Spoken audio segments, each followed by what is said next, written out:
దేవునికి మహిమ కలుగును గాక. ప్రైజ్ లార్డ్ అండి. ఈ ఉదయ కాలాన్ని బట్టి దేవాది దేవునికి మహిమ ప్రభావం కలుగును గాక. బాగున్నారని నేనైతే నమ్ముతున్నాను. మీరు కొందరు అనుకోవచ్చు, బాగున్నారు అడుగుతున్నారు, మా సమస్యలు ఆకేం తెలుసు. మీ సమస్యలు నాకు తెలియకపోయినా దేవుడికి బాగా తెలుసు. దేవుడు ఖచ్చితంగా మీ సమస్యకు ఆన్సర్ ఇస్తాడు. అయితే ఓపికతో ఓర్పుతో ఆయన మీద ఆధారపడదాం. ఆయన ఎట్టి పరిస్థితుల్లో కూడా మనల్ని అలక్ష్యం చేసేవాడు కాడు. కాబట్టి మనం రోజు వాక్యం ధ్యానించడం వల్ల మనకేం కలుగుతుంది? విశ్వాసం కలుగుతుంది. ఈ విశ్వాసం ద్వారా నిరీక్షణకు ఆధారమైనటువంటి ఆ దేవుని కృప మనకు తోడుగా ఉంటుంది. బట్టి దేవుని మహిమ కలుగునుగాక. చూడండి, మనం వాక్యాన్ని ధ్యానిద్దాము. హబక్కూకు గ్రంథము 2వ అధ్యాయం 15వ వచనం ఉంటుంది. ఈ యొక్క బైబిల్ గ్రంథంలో హబక్కూకు 2వ అధ్యాయము 15వ వచనం. అక్కడ రాయబడినటువంటి మాట ఏంటంటే, వాడు అనేవాడు ఎవరైతే ఈ లోకంలో ఉండేటువంటి దుష్టుడు. వాడంట మనుషులందరినీ లాగి కూర్చి వాడు ఏం చేస్తాడంటే వలలో వాళ్ళందరినీ సమకూర్చుకొని తర్వాత ఏం చేస్తున్నాడంట, గంతులు వేస్తూ సంతోషపడుతున్నాడంట. అంటే మనుషులందరినీ ఏం చేస్తున్నారంటే లాగి గుచ్చి వాడి వలలో వేసుకొని గంతులు వేస్తూ ఆనందపరచబడుతూ సంతోషిస్తున్నాడట. దీనికి కారణం ఏంటంటే, వాడి కొరకు అపవాది కొరకు దేవుని యొక్క ఆ యొక్క తీర్పు ఏమైందంటే, రేపు ఖచ్చితంగా నరకం అనమాట. అపవాదికి నరకం ఉంది, అపవాది సంబంధికులకు నరకం ఉంది. అపవాది సంబంధికులు అంటే వాడి మాట ఎవరైతే వింటారో, వాడు చెప్పినట్లు ఎవరైతే చేస్తారో వాళ్ళందరూ ఎవరంటే అపవాది సంబంధికులు. వాళ్ళందరూ అపవాది సంబంధికులు అంటే, ఉదాహరణకి లోకంలో మనం చెప్పుకోవాలంటే, దేవుడికి ఇష్టం లేని పనులు చేయుట. ఇది నా పేపర్ చూసినప్పుడు ఒక తండ్రి అయితే ఆయనంట మహారాష్ట్రలో ఏం కలిగి ఉంటున్నాడంటే, అక్కడ పంచాయతీ రాజ్ ఎలక్షన్స్ రాబోతున్నాయంట. ఆ ఎలక్షన్ కొరకు ఆయన ఏం చేస్తున్నాడంటే, అక్కడ నియమం, అక్కడ ఉండేటువంటి ఆ మహారాష్ట్రలో ఉండేటువంటి నిబంధన ఏంటంటే, 2 పిల్లలు కలిగినటువంటి వ్యక్తులు ఆ యొక్క ఎన్నికల్లో పార్టిసిపేట్ చేయాలని ఉన్నది. ఆయన 3 పిల్లలు, 2 పాపలు 1 బాబు. కాబట్టి ఆయన ఏం చేశాడంటే, ఆయన ఏం పని చేసేవాడంటే బార్బర్, అంటే ఆ యొక్క క్షవరం మంగలి పని చేసేటువంటి వ్యక్తి. ఆయన ఏం చేస్తారంటే, ఆయన కుమారుణ్ణి వేరే వాళ్ళకి దత్తత ఇచ్చేదానికి చాలా రోజుల నుంచి ప్రయత్నిస్తున్నాడు. అయితే ఆ ప్రయత్నము సఫలం కాలేదు. కాబట్టి ఎన్నికలు దగ్గర పడుతున్నాయి. తనకు ఉండేటువంటి ఆలోచన ఏంటంటే, ఒక బిడ్డ మన దగ్గర ఉండకూడదని తన పెద్ద కుమార్తె 6 సంవత్సరాల పాప, ఆ పాపను ఏం చేస్తాడంటే సైకిల్ మీద ఎక్కించుకొని దూరంగా వెళ్ళి అక్కడ నీళ్లు ఉంటాయన్నమాట, ఆ నీళ్ల దగ్గర తీసుకెళ్ళి ఆ పాప ఎంతగానో ప్రాధేయపడిందంట. ఆ పేపర్ చదువుతుంటే హృదయం చాలా బాధతో మూలుగులతో ఉండిపోయింది. ఆ పాపను తీసుకెళ్ళి, ఎంత చక్కగా ఉందండి పాప, అంత చక్కగా ఉంది. ఆ పాపను తీసుకెళ్ళి ఏం చేశాడు తండ్రి, ఆ యొక్క నీళ్ళలో వేసి వచ్చేసాడు. అది ఎప్పుడు జరిగిందంటే జనవరి 26వ తేదీ జరిగింది.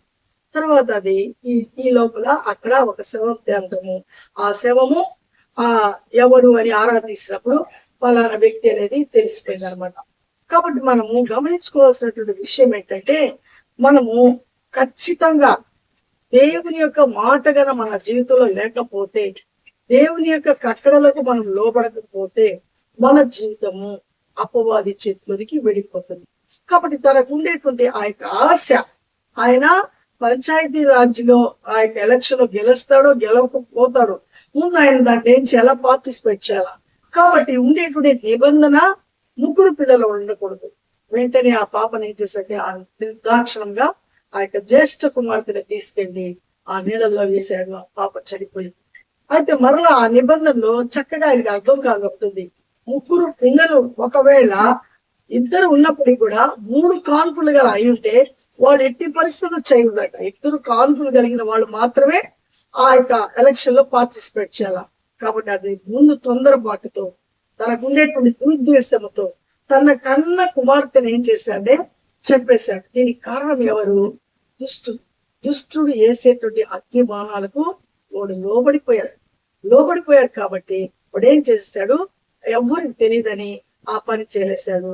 నీళ్ళలో పడి బిడ్డ ఎట్లా వెళ్ళిపోయిందో అనుకున్నారే కానివ్వండి, ఇప్పుడు ఆ బిడ్డ ఆ యొక్క తండ్రి వల్ల చనిపోయింది అనే సంగతి బాగా అందరికీ అర్థమైపోయింది. ఇప్పుడు మళ్ళీ ఆయన ఎక్కడికి వెళ్తున్నాడు, ఇంకా పార్టిసిపేట్ లైఫ్ లాంగ్ చేయలేడు. ఆయన ఎక్కడికి వెళ్ళిపోబోతున్నాడు, ఆ యొక్క పోలీస్ కస్టడీలోకి వెళ్ళిపోతున్నాడు. ఇప్పుడు ఆయన వల్ల 2 బిడ్డలు, భార్య, తన మీద ఆధారపడిన తల్లిదండ్రులు ఎవరైనా కావచ్చు, వాళ్ళు ఎంతో ఇబ్బంది పడవచ్చు. కానీ ఇతను మాత్రము ఇక్కడ శిక్షించబడాలా, పరలోకానికి వెళ్లకుండా నరకానికి వెళ్ళాలా. కాబట్టి ఈ పని జరిగినందుకు జరిగించినటువంటి అపవాది అతనికి ప్రేరేపించి ఆ పని చేయించి, ఆ పని తను చేసిన తర్వాత తను ఏం చేస్తున్నాడు, గంతులు వేస్తున్నాడు. గంతులు వేస్తూ సంతోషపడిపోతున్నాడు. వీడు కూడా నా పార్టీ, వీడు కూడా నాకు ఉండేటువంటి ఆ యొక్క నరకంలో నాతో కూడా వీడు కూడా ఉంటాడు. నాకు లేని ఆనందం, నాకు లేని ఆ పరలోకం వీడికి ఎందుకు రావాలా? అంటే ఈ లోకంలో దేవునికి వ్యతిరేకంగా జీవించాలా? వ్యతిరేకంగా జీవించాలంటే దేవుడు సృష్టించిన ఈ సృష్టిని యావత్తును నా యొక్క హస్తంలోనికి తీసుకోవాలా అనేటువంటి ఆ దురుద్దేశాన్ని కలిగి ఉన్నాడు అపవాది. కాబట్టి అపవాది వేసే ప్రతి బాణాన్ని నేను ఆత్మచాలంటే మనం కలిగి ఉండాల్సింది దేవుని యొక్క వాక్యాన్ని మన హృదయంతో నింపబడినాలా. ఆ వాక్య వెలుగులో మన జీవితాన్ని మనం సరి చేసుకోవాలా. తొందరపాటు వల్ల ఏమీ జరగదు. తొందరపాటు వల్ల అన్ని ఇబ్బందులు జరుగుతాయి. కాబట్టి తండ్రి తనకుండేటువంటి ఆ దురాశ వల్ల, ఆ యొక్క ఎలక్షన్ లో తను పార్టిసిపేట్ చేయాలంటే ఆ దురాశ వల్ల కుమార్తెను ఏం చేశాడు, కన్న కుమార్తెను ఎంత కష్టపడి ఆ బిడ్డను ఆ తల్లి ఆ 9 మాసాలు మోస్తుంటుందో, ఎంత కష్టపడి పెంచుతుందో, అది అతడు కూడా ఆ బిడ్డను పోషించేదానికి ఎంత కష్టపడి ఉంటాడు. ఇవన్నీ మర్చిపోయి ఆయన అనుకుంటున్నది, నేను కూడా రేపు పంచాయతీ రాజ్యం నేను పార్టిసిపేట్ చేయాలా, నేను నాయకుడు అవ్వాలా అనేటువంటి ఆ దురుద్దేశంతో ఏం కలిపినాడు, పాపం చెప్పేశాడు. ఈ దురుద్దేశానికి ఏంటంటే కారణము అంటే అపవాది వేసేటువంటి పునాది ఏంటంటే పాపాన్ని ఏం చేస్తుంది, నేర్పిస్తుందట. అంటే మరులు కొలుపుతుంది. పాపం అనేది హృదయంలో మరులు కొల్పబడి అదేమైపోతుందంటే ఆ మరులు కొల్పబడినటువంటి పాపము మరణానికి దారి తీస్తుంది. ఈ మరణం ఏమైపోతుంది, అది లోపల పక్వం అయిపోయింది దానికి.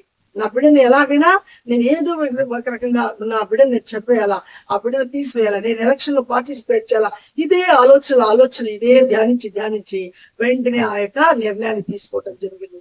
కాబట్టి నువ్వు ఏదైతే ఆలోచిస్తావో అది ఖచ్చితంగా జరుగుతుంది. కాబట్టి నువ్వు మంచిగా ఆలోచించడం మొదలు పెడితే, ఆ మంచి మీద నువ్వు ఆధారపడి ఉంటే, ఆ మంచి తలపులతో నింపబడి ఉంటే నీకు మంచి జరుగుతుంది, నీ కుటుంబానికి మంచి జరుగుతుంది, నీతో ఉండే వారందరికీ మంచి మేలు జరుగుతుంది.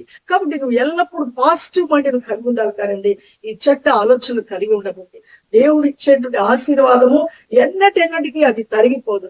అది నీ స్వబుద్ధి చేత నువ్వు సంపాదించుకోవాలన్నా, నీకుండేటువంటి దురుద్దేశాల చేత అది నువ్వు ఏ విధంగానైనా కబ్జా చేసుకోవాలనుకుంటే కూడా అది ఏ విధంగా వస్తుంది, హఠాత్తుగా అది ఒక పెద్ద తుఫాను వచ్చినట్లు నీ దగ్గర ఉండేదంతా వెళ్ళిపోతుంది. ఇది భ్రమ. ఈ భ్రమపరిచేటువంటి ఆత్మకు నువ్వు నేను చోటు ఇవ్వకూడదు. కాబట్టి ఇలా చోటు ఇచ్చేదానికి మనకేం చేస్తాంటే ఎల్లప్పుడూ ఒక ప్రేరేపణ, అంటే అపవాది ఆ నెగటివ్ మైండ్ని, పాడు మైండ్ని, పాడు ఆలోచనని, పాడు అలవాట్లను మనకేం చేస్తాడంటే వాడు నేర్పిస్తూ అవన్నీ రిహార్స్ మన ద్వారా చేపిస్తూ తర్వాత ఏమైపోతున్నాడు, వాడు గాలాలు వేసేసి చిక్కించుకున్న తర్వాత గొప్ప సంబరపడిపోతున్నాడు. దీనికి కారణం ఎవరంటే మనమే. కాబట్టి మనము ఏం చేయాలా, దేవుడు అంటున్నాడు నా మాట వినండి, మీరు ఇష్టం వచ్చినట్లు మీ యొక్క ఆలోచనలు కలిగి ఉండవద్దు, నా మాట వింటే మీరు బ్రతుకుతారు అంటారు. ఈరోజు తను బ్రతుకుతాడో లేకపోతే అలాగే ఒక ఖైదీగా అలాగే మిగిలిపోతాడో మనకైతే తెలియదు. చట్టాలైతే ఖచ్చితంగా తను వెంటాడతాయి, ఏ చట్టము తను విడిచిపెట్టదు.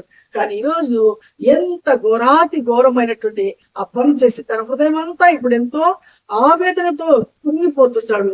ఈ పరిస్థితి నేను ఎందుకు చేశాను, నేను ఎందుకు ఇలాంటి ఆలోచించాను, ఇప్పుడు బాధపడుతున్నాడు. అంటే చేతులు కాలిపోయిన తర్వాత ఆకులు పట్టుకుంటే ఏమీ లాభం లేదని మనకు ఒక సామెత ఉంది. కాబట్టి ఆ చేతులు కాలక ముందే మనం ఏం కలిగి ఉండాలంటే సేఫ్టీ జోన్ లో ఉండాలి. సేఫ్టీ జోన్ ఎక్కడైనా ఉంది అంటే అది దేవుని సన్నిధి మాత్రమే. ఆ దేవుని సన్నిధి అంటే మహోన్నతుని చాటును ఎవడైతే నివసింపగోరుతాడో వాడు ఆయన యొక్క సర్వశక్తి యొక్క నీడను విశ్రమిస్తాడు. అంటే ఆయన యొక్క దేవుని యొక్క శక్తిలో మనకి ఏముందంటే చల్లటి నీడ, కాపుదల, భద్రత, క్షేమం ఉంది. కాబట్టి మనం ఆయన మాట విన్నప్పుడు, ఆయన మీద మనం ఆధారపడినప్పుడు ఆ క్షేమ స్థితి, ఆ కాపుదల స్థితి, ఆ గొప్ప ఆనందం కలిగిన స్థితి, రక్షణ కలిగిన స్థితి మనకు అనుగ్రహించబడుతుంది. అట్టి కృప మనకు కావాలని ఏమాత్రం దుష్టుడు వేసేటువంటి ఆ బాణాలకు మనము లోబడకుండా వాటి అన్నిటిని మనం రివర్స్ గా దేవుడిచ్చే సర్వాంగ కవచముతో జయించే వారంగా మనం ఉండాలని ప్రార్థిద్దాము. మన వెలికిల్లో దేవుడు మనకి ఇచ్చినటువంటి మాటను దేవుడు సమృద్ధిగా దీవించుగాక. ఆమేన్. మహాగరుడా, జీవం కలిగిన దేవ, శివాధిపతి, నీ స్తోత్రం నాయన. నీ మహాకృపలో అద్భుతమైన ప్రేమలు ఈ యొక్క ఉదయకాలం మరలా మీ ప్రేమిడలతో కలిసినట్టు మీరు ఇచ్చినటువంటి నాయన అద్వితీయమైనటువంటి మాటలు మేము జ్ఞాపకం చేసుకున్నట్టు మాకు మా పట్ల మీరు చూపిన కృపను బట్టి నాయన మీకు కృతజ్ఞతాస్తులు మేము చెల్లిస్తున్నాం నాయన. ఏ బిడ్డ ఏ యొక్క కొరతతో ఉంటుందో, ఏ ఇబ్బందిలో ఉంటున్నారో జ్ఞాపకం చేసుకుని ఈ దినమైతేనైనా ఒక మంచి తండ్రి నాయన చెడ్డ తండ్రిగా మారిపోతున్నాడు. లోకాశల్లో పడి లోకాశల చేత మరులు కొల్పబడి నాయన తనైతే ప్రభా ఆ యొక్క హృదయంలో వచ్చినటువంటి ఆ వాంఛ అదైతే ప్రభా మరులో కొల్పబడి అయా అది పాపములాగా నాయన మార్చబడి అయా మరణానికి అనే విధంగా తన యొక్క జీవితం అయిపోయింది ప్రభా. అయా జ్ఞాపకం చేసుకొని ఆ తండ్రి ఈ దినం నాయన జైల్లో ఉంచాడు. తన హృదయం నాయన ఎంతో వికారంతో ఉంటుంది, ఎంతో బాధతో ఉంటుంది. మారు మనసును దయచేయండి. తను చేసి తప్పని గ్రహించటం నాయన మారు మనసును దయచేయండి. పశ్చాత్తాపడే మనసును దయచేయండి. ఇదిగో నా తండ్రి ప్రభా, ఆ తల్లి ఎంతో విల్లవిల్లాడుతుంటది. ఆ యొక్క బిడ్డలు నాయన తోబుట్టులు నాయన ఎంతో బాధపడుతున్నారు. ఒక్కసారి ఆ కుటుంబాన్ని జ్ఞాపకం చేసుకుని వాళ్ళని ఆదరించండి. ఈ లోకంలో దుష్టుడు ప్రభా, ఏ కుటుంబం సంతోషంగా సమాధానంగా ఉండటం వాడికి ఇష్టం లేదు ప్రభా. కాబట్టి ప్రభా అందరి మీదనైనా ఇదిగో గర్జించు సింహమోలేనైనా ఆలో దినమోడు తిరుగుతున్నాడు. వాడు జయించే మహాశక్తిని ప్రతి ఒక్కరికి అనుగ్రహించి ఆస్వాదించమని, ఏ కుటుంబంలో ఏ కొరకుందో ఏ బాధ ఉందో మీరు తీసివేసి వారందరి అవసరపులు అక్కలు మీ మహిమస్సు తీర్చమని మరలా మీ చిత్తమైతే మేము కలుసుకునే పరిత్రం మీ కాపుదల భద్రతా క్షేమం అందరితో ఉంచమని యేసయ్య పరిశుద్ధ నామంలో అడిగి ప్రతిమారు వేడుకుంటున్నాం పరమ తండ్రి. ఆమేన్, ఆమేన్. దేవుని యొక్క మహాకృప మనకు తోడుగా ఉందిగాక. అందరికి ప్రైజ్లాడండి. తప్పకుండా మనము దేవుని భయభక్తులు కలిగి జీవిద్దాము. దేవుడు ఇచ్చేటువంటి ఆ పరలోక రాజ్యము కొరకు మనం పాజిటివ్ అయితే లోకంలో బ్రతుకుదాము. కాబట్టి షేర్ చేయండి, లైక్ చేయండి, సబ్స్క్రైబ్ చేయకపోతే తప్పకుండా చేయండి. మన ఛానల్ అనేకులకు తెలియచేసి ఎల్లప్పుడూ మన వల్ల అనేకులకు ఆశీర్వాదకరము, మన కుటుంబాలకు దీవెనకరంగా మనం ఉండాలని ప్రార్థిద్దాము. మరలా మనం కలుసుకునే పరిమితము ఆయన కాపుదల భద్రతా క్షేమము మనకు తోడుగా ఉంటుంది కనుక షాలోమ్.